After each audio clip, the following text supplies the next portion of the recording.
who is a local, Professor Martyn Rady, who looks after Hungary and Transylvania as far as this CEES is concerned. And he is going to talk about perverts and civil law. That's right. I'm going to stand up, I'll tell you why, because I recently came back on an overnight flight from Cluj, and I didn't have the opportunity to sleep, and I haven't managed to catch that up. And I reckon that if I sat down there, I'd probably fall asleep in the middle of my paper. So I thought I'd stand. But then I looked on the train up, I did look at my paper, and I've got it here, and I'm going to give you all copies. This is in micro print in order to save on paper costs. If you'd like to pass these around. My mother always says people are very happy if when you give a lecture at the end they've got something to take home. So you'll have something to take home. And this is the text that I originally planned to give. Because when I read it on the train, I actually did fall asleep, partly on account of the jet lag or whatever it's called, and partly because it's very dull. So I'm going to actually depart from the text, which is a fairly sort of heavy theoretical legal discussion, certainly in the first page, and I'm going to instead give you something a bit different. And I want to start off with a fictitious case.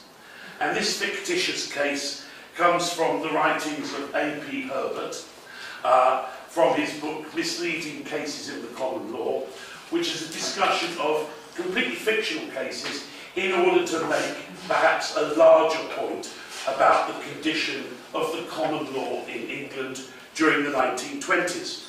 And this story dates from 1927. And the story appeared in Punch, I think it was originally. And it is a man jumps for a bet from Hammersmith Bridge. And he ends up in the Thames, and he's arrested. And he's taken before the local magistrate. And the local magistrate discusses the matter with the police. And the police say, well, you know, there's not a clear crime that has been committed. And the magistrate says, well, if he's appeared in court, then he must surely have done something wrong. It's not the job of the police to fit unusual actions into criminal categories. It is enough that he is brought before this court for having done something, and therefore I'm fining him £2. And the guilty person, the man who's jumped on the bridge, goes to the Court of Appeal on this matter. And the presiding judge dismisses the appeal with the words, "It is not for me to say what offence the appellant has committed, but I am satisfied that he has committed some offence, for which he has been most properly punished." But now, very amusing, ha-ha, you know, magistrates and courts don't act like that. Yes, they do in customary law jurisdictions. Because in customary law jurisdictions, and that is most of Europe until the late 18th century, England, of course, is either different or we're told it's different. I'm not quite sure which.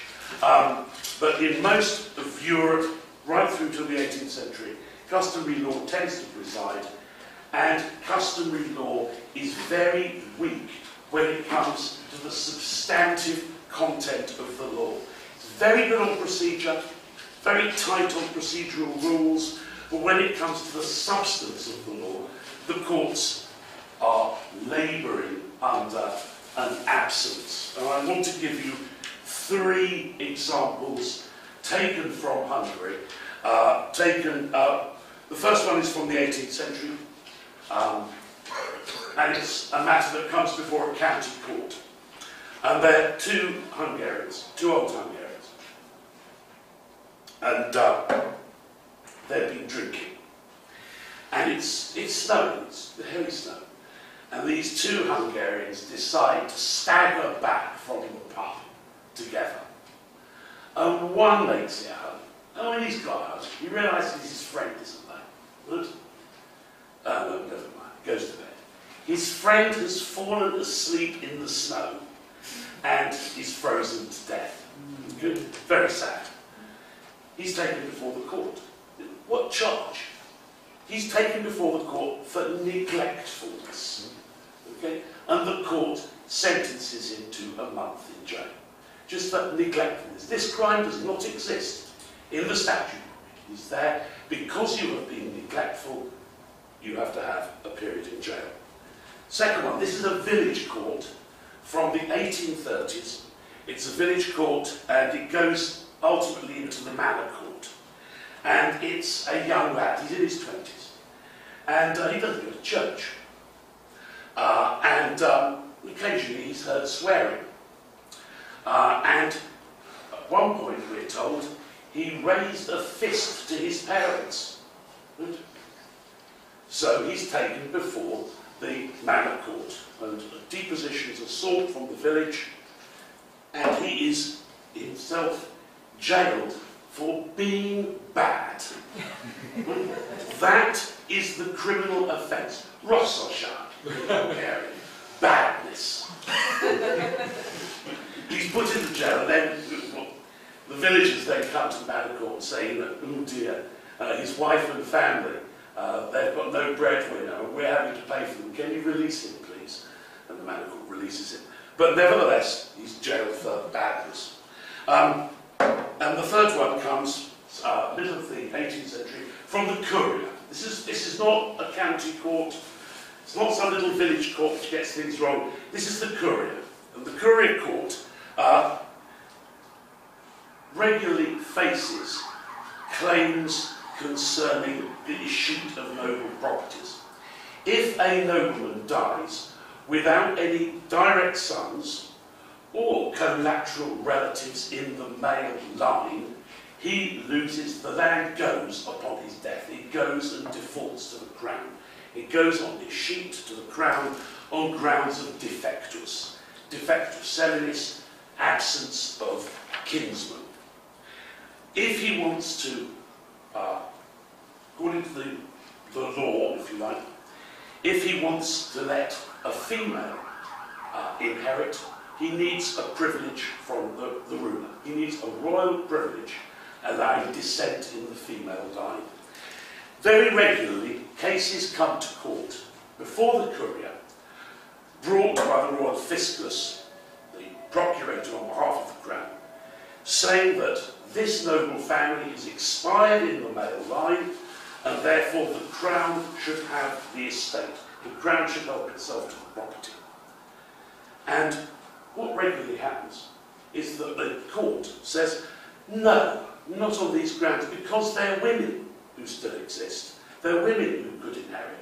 And you know, in the past in this family, they've been a bit sloppy, and they've allowed the females to inherit. And they've built up a sort of use in this regard. So although technically, on one level, the crown should get the land of the heirless nobleman, on the other hand, they've built up a custom amongst themselves, and we ought to acknowledge that. So in other words, the substantive law of the kingdom is set aside on the basis of a local use. This, in a sense, tells us that the substantive law of the kingdom is very malleable. Its content is subject to a large number of different renderings and meanings depending upon circumstance. And I think in order to understand what's going on, we need to look at the courts themselves. And most people don't do that when they look at the customary law. They imagine you're dealing with a common law court where they're educated judges sitting around and mulling things over. Customary courts aren't like that. At the lower level, customary courts are akin to assemblies. In fact, there may be no difference between an administrative assembly of the county and the court that meets. The court follows on and meets immediately after the business of the county, and it may well be the same people there.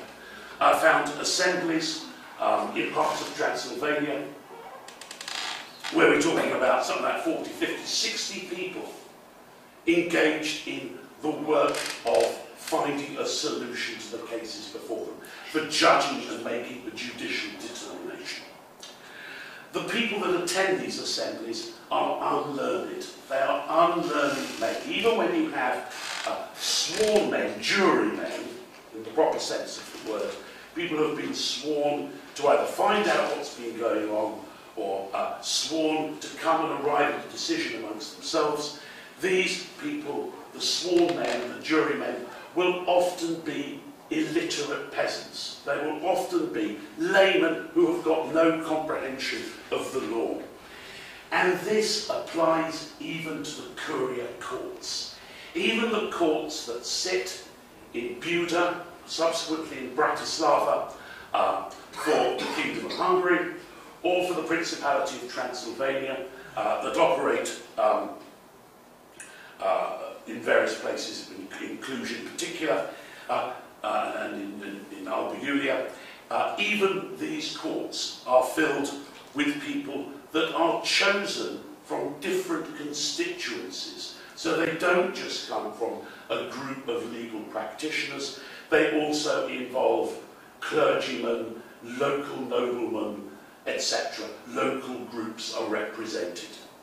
And these themselves are not experienced in the law. They are certainly not learned in the sense of having studied the law at university. They are instead common or garden, in many respects, soldiers, because the office of judge involves raking in the fees from legal actions. It's a job that's given often to superannuated military men. It's a retirement job because it's easy cash by way of a pension for old soldiers. We have one example from the 16th century. This man's the Vice Palatine. Right? The Palatine is technically the top judge of the kingdom who represents the king. This is the Vice Palatine, his deputy. He's Latin. He's so rudimentary. We've actually got letters written by him. You can see how basic it is. That he's known as Cicero.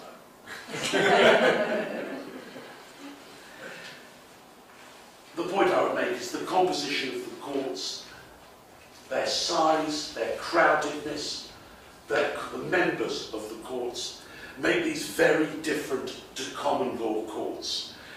They are not based on educated people with long experience of the law. This is not a narrow group of practitioners with self-reinforcing prejudices and preferences. This, in a sense, is an exclusively lay court. And as a consequence of this, we are not going to get a common law system developing based on a coherent body of propositions, a coherent understanding of the law. What we're going to have is, if you like, rough and ready justice. It is going to be the type of justice which comports with what is thought to be good and fair. It may have some norms, because it's not going to be entirely haphazard, but the notion which comes through when people are describing the law, recht and jus, what is right and just, is what determines the handling of cases. And we know this from the Swiss vote. The Swiss vote, one of the boring things about doing it, Hungary is a lovely place. And there are some Hungarians that I know who I quite like. But the quality of the sources for all of Central and Eastern Europe is very, very weak indeed, and lacking in variety compared with what you have in other parts of Central Europe, of Western Europe. To give one example, the Swiss vote, right? This is near Lausanne. 15th century, there are a whole mass of documents relating to what are called enquête, inquiries, where they're inquiring not just an inquest into what has happened, an inquest into the law, and more particularly into the epistemology of the law. Imagine that. They are actually asking peasants, not what happened, not what do you think the law of property is. They're saying, what do you think, what do you mean when you say law? That's the questions that they're asking the peasants. And the peasants come back, the law is what is right. The law is what is good. The law is not to hurt anybody unnecessarily.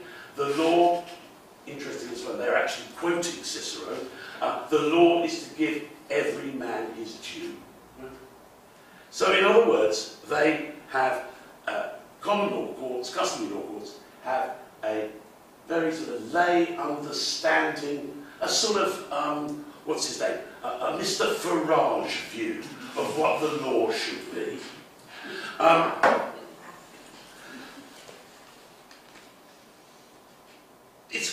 There are a number of problems with systems like this.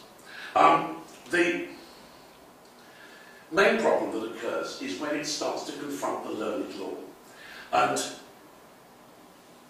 the learned law is discovered, people become more acquainted with it in the 12th century through the discovery of Roman law texts. And this creates a vocabulary and a name for customary law. Customary law is not called customary law until the Roman law text is discovered, and they learn that it's consuetudo. The canonists start, first of all, to categorise customary law. They don't like it. They believe in a strict, firm, established law of the church. They don't like local deviations. So they create a hierarchy, and they put customary law at the bottom. But nevertheless, they've started to integrate it within the pattern of the learned law. The Roman law lawyers, particularly out of North Italy, they have a particular interest in building up the customary law because it's a way of imposing and resisting the emperor and the imperial law.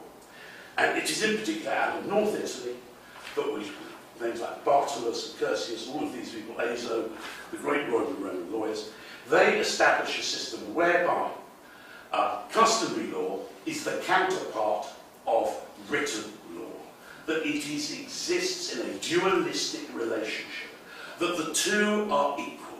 The one emerges from the express rule, or express will of the legislator, statute law, the other from the tacit consent of the people. One is written, one is unwritten. One emerges immediately upon promulgation, the other emerges through a more gradual process. And they therefore contrast common law and customary law and statute law, written and unwritten law. And having done this, having discovered this dualistic equal relationship, they start to have the concept that really the customary law is not only an unwritten law, it is an unwritten book. It actually yields and embodies a range of propositions that are analogous to the written law, except that they are unwritten.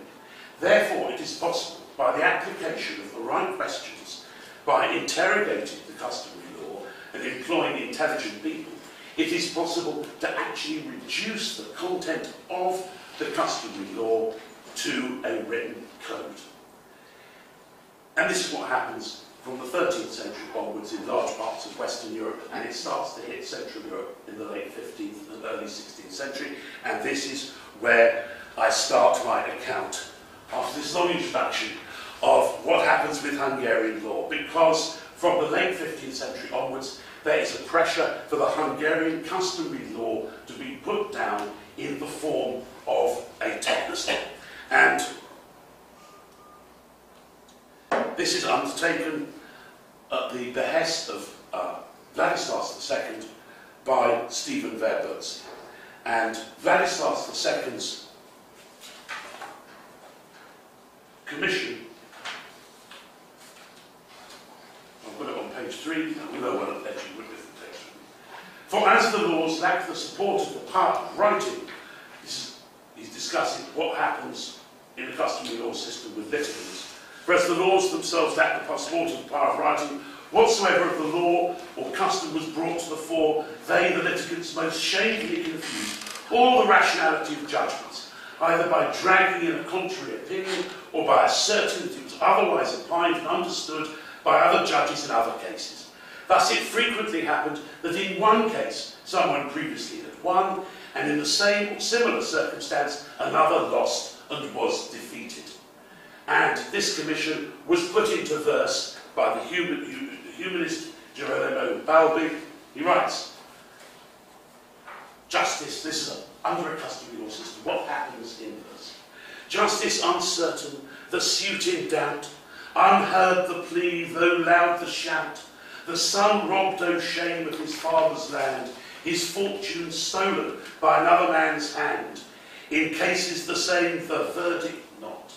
Be victor now, next day in the dock. Sorry, it's my translation, it's originally, of course, in Latin. And they don't have docks in medieval courts, but never mind. The point is that this poem and the original commission on which it is based, I think, are eloquent testimony to the confusion that people feel within a customary law system, and to the feeling that customary law may be reduced to a book and put in the form of a book. And in 1514, Verbertsy produces the book, and those of us who walk around the exhibition will have seen some of the editions of Verbertsy's book, produced in 1514. It's approved by the Diet. The king never gets round to formally publishing it, issuing it with the royal seal. Verbertsy himself publishes it at his own expense in Vienna, published by Singranius, and it is quite remarkably from himself giving the manuscript to receiving several hundred printed and collated copies took him 40 days. Right? Took 40 days. You give a publisher now the disc, and you're going to wait for a year. There's a delay after 1517 it's published. They think to begin with it may well be replaced, but it isn't replaced. From 1545 it goes into huge numbers of different editions, not only in the original Latin, also in Hungarian, German, and into Croat. And it becomes, Verbertsy's Tripartitum becomes the basis, in inverted commas, of Hungarian law right through to 1848. It's different with statute law. There is statute law, and originally, I know, I'm very conscious of the time, I'm cutting out huge amounts, but you've got the text. That the statute law is not, originally Vladislav's hoped that Verbertsy would bring a lot of statute law into the text of the Tripartitum. He doesn't do so. Statute law is published separately. It's published privately in volumes that reproduce, firstly, the statutes that have been passed by the Diet, insofar as they are recoverable, and also include within it Verbertsy's text of the Tripartitum from the 17th century onwards. The statutes also include the Tripartitum. And these are published very, very regularly at regular points. In the beginning, end of the 18th century, the historians start to get to work on them. And they discover a large number of problems. And one is, I'm about to finish, they discover it's full of errors. They get the historical texts of the laws, they look to the ones published in the editions of the laws, and they're different. There are 13,000 errors. In the text of the Tripartitum alone, there are 2,000 errors, including the length of the bar, which is apparently the basis of the kingdom's scheme of measurement. To give you one example, a nice example, in 1514, if you're a peasant and found carrying a gun for the second time, you should be castrator, right? You should be castrated. In copying it, they've changed it to castigator. So you're just chastised. So that's a nice one. And the historians say, you know, these are all wrong. They go to the Diet. They say the texts of the laws are completely wrong. And the Diet says, historical authenticity is not the same as legal authenticity. The errors in the laws have become customary. They have become customised by the use of the court. Customary law triumphs over written law. And I just want to finish off with the nice quotation from Cosmas of Prague, 12th century. Cosmas of Prague comments, The nose has a law of wax, but the king has an iron hand and can twist it to its will. I would suggest that the history of Hungarian law suggests that what does the twisting is customary law. Thank you, and I'm sorry to have gone on so long.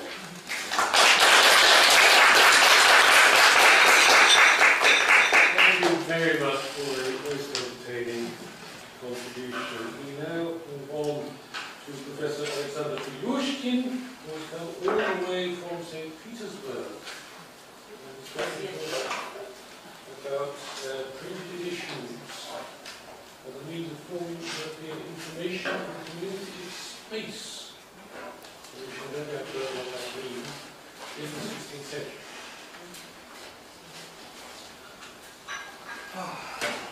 Good evening. My role is very hard because I'm the last. But not the least. Hmm? Not least. Not least. You don't know. Sorry for my pronunciation, but my pronunciation is Russian is not good too. So if you don't understand anything, you can try it. Read it. The 16th century has been called the period of communication revolution. Communication revolution can be broadly described as follows. In the Middle Ages, information exchange was based on literary monuments of the epistolary genre and on public law acts. The number of the participants in information exchange who concentrated around power institutions was limited. Since the 15th century, epistolary density had increased. The information content of letters was in demand in politics and economy. Merchants' letters, correspondence of kings and members of royal households, as well as of other officials, was not private, but almost public. Letters were sent, rewritten, sometimes represented in the form of memoranda and read in various public places.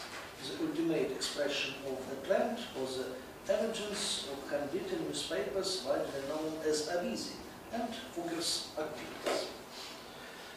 This process began in the 15th century, reached its top in the 16th century. In fact, the correspondence of multiple addresses wove an information network covering Europe. Any pieces of news crossed it and reached its destination within the period of 30, 40, 50 days. A true communication space was formed, whose number of participants was still severely limited due to obvious technological reasons. The invention of printing greatly connected this process in scope and depth. In fact, this connection was that we call the communication revolution. There was a sharp increase in readership due to continued growth in publishing. In the 16th and 17th centuries, as many as a few hundred copies, sometimes up to more than 1,000 ones, were printed of an average leaflet or newspaper's edition. And it was often the case that the same leaflet was rapidly reprinted in various cities, up to 10 times. By the beginning of the 18th century, at least 15% of the population regularly read newspapers. There was an increase in the diversity of content, subjects, genres, and types of publications. What was the results of communication revolution? How significant it was? First of all, it can be considered one of the markers that separated the Middle Ages from the early modern period. Communication became one of the keys uniting politically fragmented Europe. European society was formed as a society united by a single information field. In the 16th and 17th centuries, the role of the state grew stronger in the context of religious disunity and religious wars between Catholics and Protestants. In this foundation field, the discourse of Europe as a community was formulated, whose culture and history were different from non-Europe. This discourse gradually began to replace the medieval discourse of Christendom. In this respect, we can say that book printing as an instrument of creating information and communication space was formed in Europe in the same way at the Reformation, the Age of Discovery, and the Westphalian system did. Professor Dudley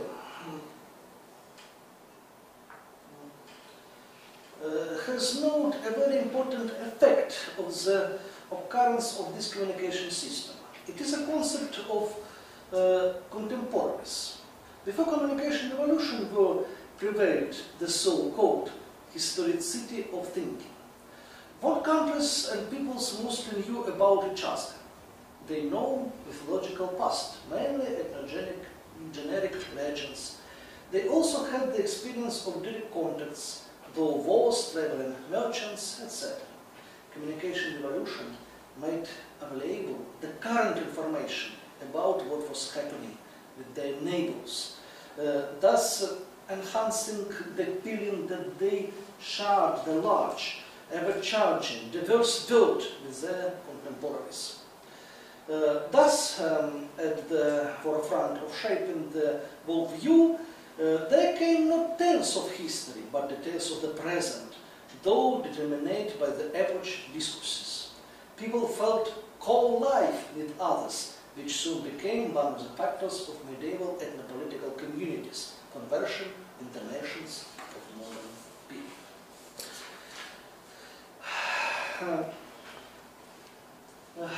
An important aspect of communication revolution was its role in the formation of European political pluralism at the basis of social political system and European political culture.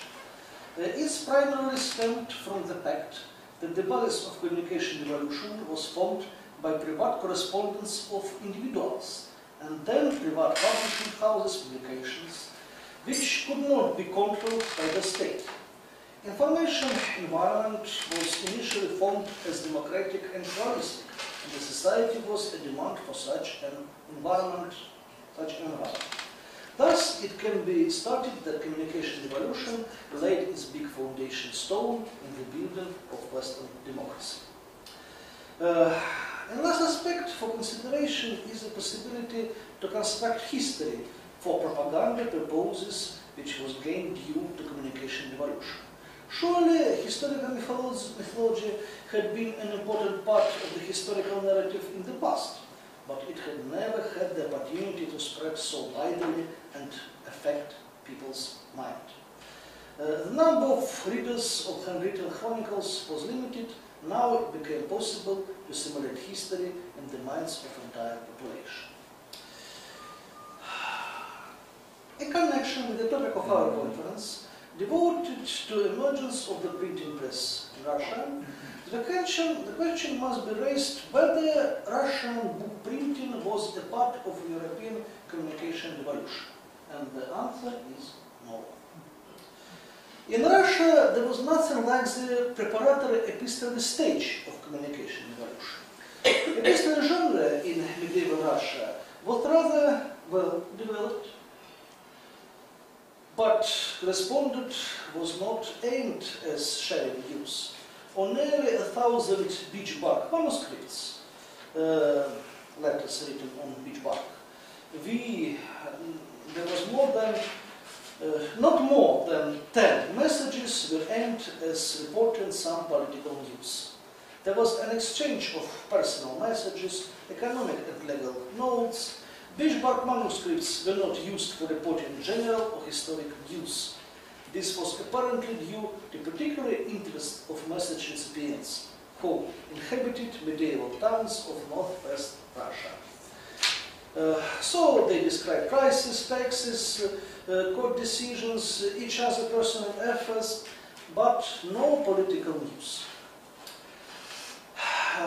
Russians had nothing like European merchant letters or aristocrat correspondence. They hardly have any news narrative aimed to the description of the different other countries and nations. The only exception was so-called хождение, peregrination texts.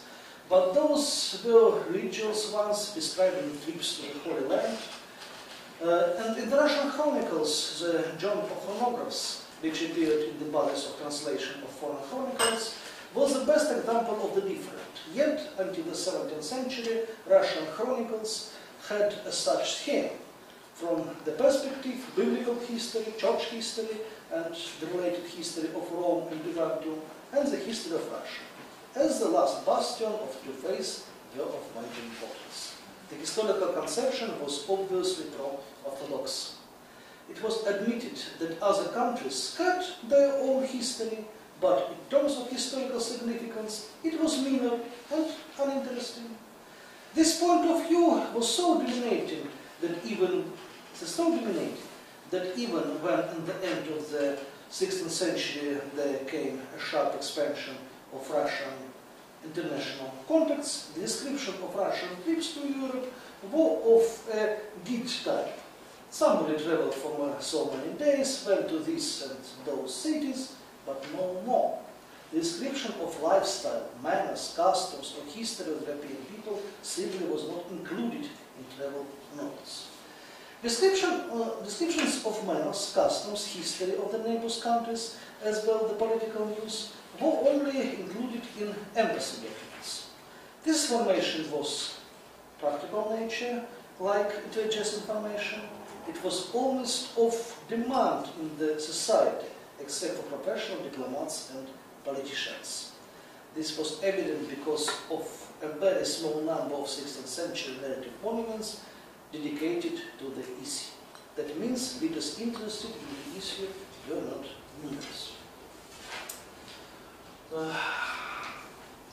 Russian merchants did not plan their activities in accordance with the information they received. Perhaps this was due to the fact that in the 15th and 16th centuries Russia was not involved in the making the great geographical discoveries. Indeed, in the 16th and 17th centuries, when Russia became involved in the process of great geographical discoveries, as the discovery and development of Siberia and Russian Far East, can truly be considered a great geographical discovery, but there was no one who had the news about Siberia and about the Russian Far East from the written form. Russia had a different type of colonization than the New World. More information flows and communication played a much smaller role than for the European colonialists. Politics of the Russian state was monopolic and unified. Unlike political pluralism and freedom of speech, the political curves and political sympathies characteristic for Europe. Because of this, society was not in need for political information, since all the necessary information came from the government. Information that came from society itself or from abroad was considered insignificant and unimportant. It thus did not seriously affect anything. Thus, Russian typography appears in the middle of the 16th century as a completely different cultural context than in Europe, where it was originally an advanced technology, an instrument to effectively address society's major issues. Society needed such a tool to develop awareness and effective communication in Europe. But in Russia, Russia did not have any single information space until the 18th century. Information structures type in the Russian society were the church in the first place and the state at the second. Typography was demanded by the church and state during the first 150 years. Those were the only structures it served. Russian typography first appeared and developed in religious and state affairs. Just look at the range of the first Russian printed books. Until the 17th century, there was no secular literature. Typography serves the needs not social and data communication, but the needs of church and the needs of state. A good Russian example is An example of handwritten newspaper Kurante, or Chimes, which was started in 1621, which gave a summary of news, excerpts from the foreign newspapers and foreign correspondence. They have foreign correspondence, among those Isak Massa from Denmark, Melcher Beckman from Sweden, and so on. In the second half of the 16th century, this newspaper became regular and can be compared to European avisi. Thus, in this respect, the gap between Russia and Europe equals a century. Difference in leadership is apparent. Russian Kurante were intended for the Tsar and high-ranking officials. The origin was associated with the Possolsky Prikaz, order of the ambassadors. European avisi were private, not state. For example, Fouquet's collection. By origin and leadership, they were associated primarily with European merchants and town people. The main reason for slow communication evolution in Russia was lack of public demand for information. As shown by Sergei Shamin, even in even in 100-150 years after the invention of printing in the Russian society, there was no request for any political news. Shamin conducted an indicative analysis of interests of ordinary readers of Western newspapers in Russia. First, those people were very few. Secondly, they were not interested in political news. In Western newspapers, they wished to find information about all sorts of wonders. For example, Elia and Enoch prophets traveling in Europe, things of the Day of Judgment, and so on. Political news they were interested in included the execution of Charles Stuart and wars with Turkey, but they considered the news not as political, but as exotic, extraordinary, unprecedented events. And the news about Karl Stuart was near corresponded with the news about a man in Prague who transformed into a dog, and the story about Countess Alstorska who gave birth to 12 children, and so on. Extracts from Western press or copies of newspapers were possessed by people who collected wonders, exotic objects, ancient artifacts, etc. They treated them with the same enthusiasm as clerk Leon Ivanov, for example, who once secured a stuffed cuttlefish. In his personal collection of curiosities, a stuffed cuttlefish and Western newspapers were stored together.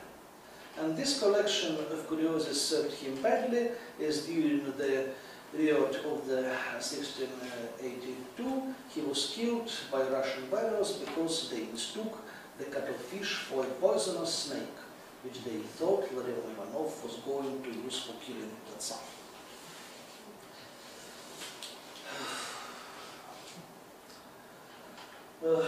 Circulation of information flows in the government sector. The state apparatus only has been typical for Russia more than 150 years. The era of Peter the Great still cannot be considered the communication evolution in printing, and the monopoly of information dissemination still remained to the state.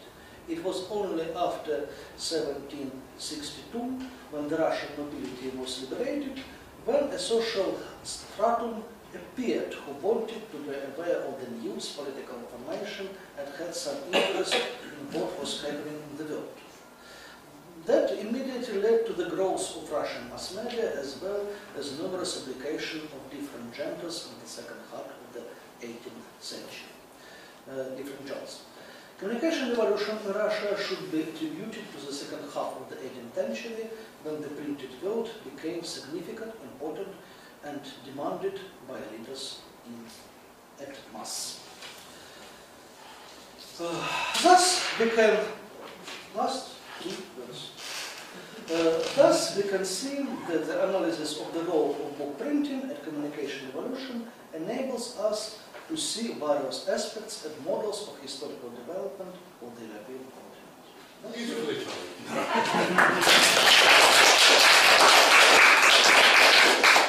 Well, thank you very much. Now, what has that inspired amongst the rest of you? I have one question to Professor Rady. Did Mohacs and Turkish invasion and whole have any influence on process of editing this code of law, and especially on the process of using this code? Hungary is occupied by the Turks from 1540 right through to the 1680s. Within the area of Turkish occupation, the counties still exist, and legal system still exists in a very shadowy sort of way.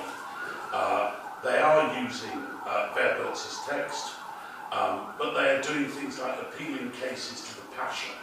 So there's an odd combination of legal systems that are being followed. The Pasha is often quite interested in this type of thing.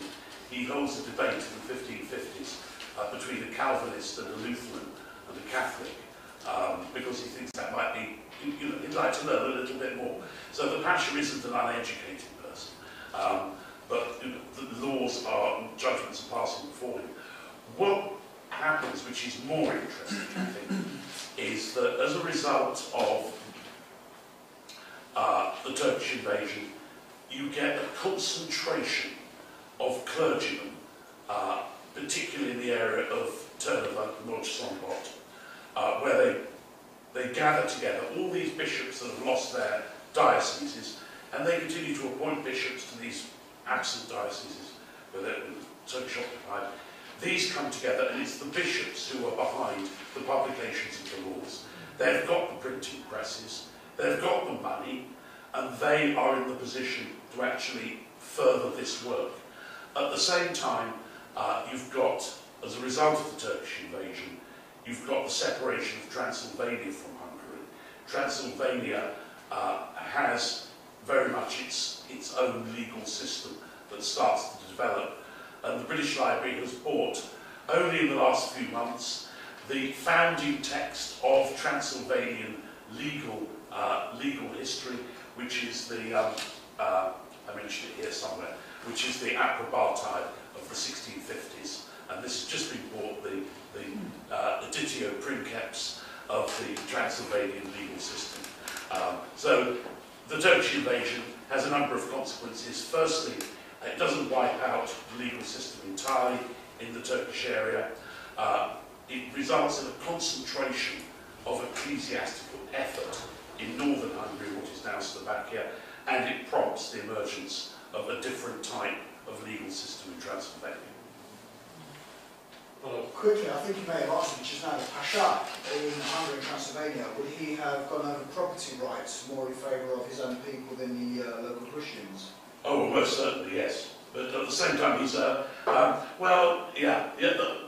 we don't know enough to be sure.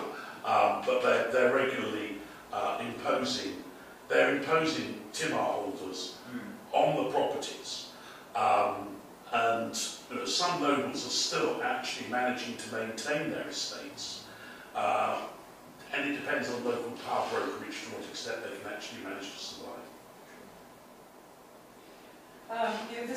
This panel has posed a challenge to the more panegyrical, attitude toward Fedorov, because what you're saying is that this, mass communication, the will, popular will, it can endure despite, the printing press, despite publication, and that they can be quite disconnected from one another.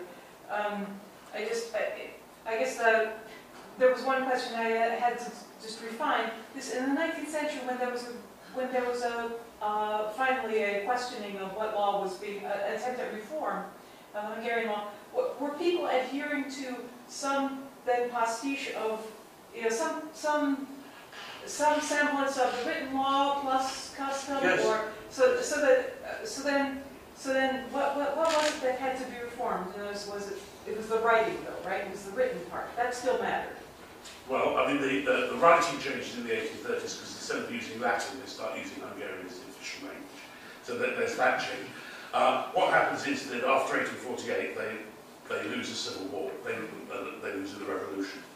And the Austrians come in and introduce Austrian civil law. And Austrian civil law remains the law of Transylvania right through until it's incorporated in Romania. In the rest of Hungary, they get rid of Austrian civil law in the 1860s and try to go back to their own law. They can't manage to do that because things have moved on. They establish, I mean, they call it a legal code. It's called Provisional Rules of Adjudication. You know, it's smaller than this. That's what the new Hungarian law is. So what happens is the courts fill it in with new customary measures. And Hungary therefore remains a customary jurisdiction. Am I allowed to ask a question to each? Of course you are. Well, I'll ask them both and then they reply as they should. So, with regard to the first paper, I'm reminded of the citation in the Primary Chronicle, from the Byzantine Chronicle, and all peoples, some have custom of their fathers, others have written law, and for those who have no law, custom is law, which is a lovely kind of encapsulation. But flowing from that, in that distinction of recognized kind of equivalence between custom and book, is what you're, if I've understood it correctly, what you're saying about the function of the printed law, is it fundamentally then functionally different from the manuscript equivalence? That is to say, it's not a fixing of something in an impermeable form, but that it's an organic. No, I would say. Shall I respond? Functionally different. Should we take that one? I think yes. Before you forgot what question was answered. I think operating. People hope that by writing the law down, they will lend it stability. That is the aim, that they will be able to. It's from the written to the printed. Yeah, that's right. They want to move it towards. I don't know there's a difference in their mind between written and printed. Okay.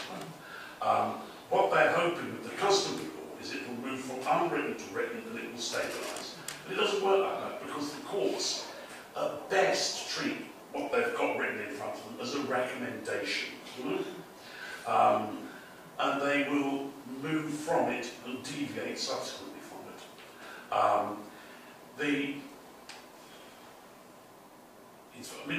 The question that you ask about written to printed, I think, is a very, very important one, actually.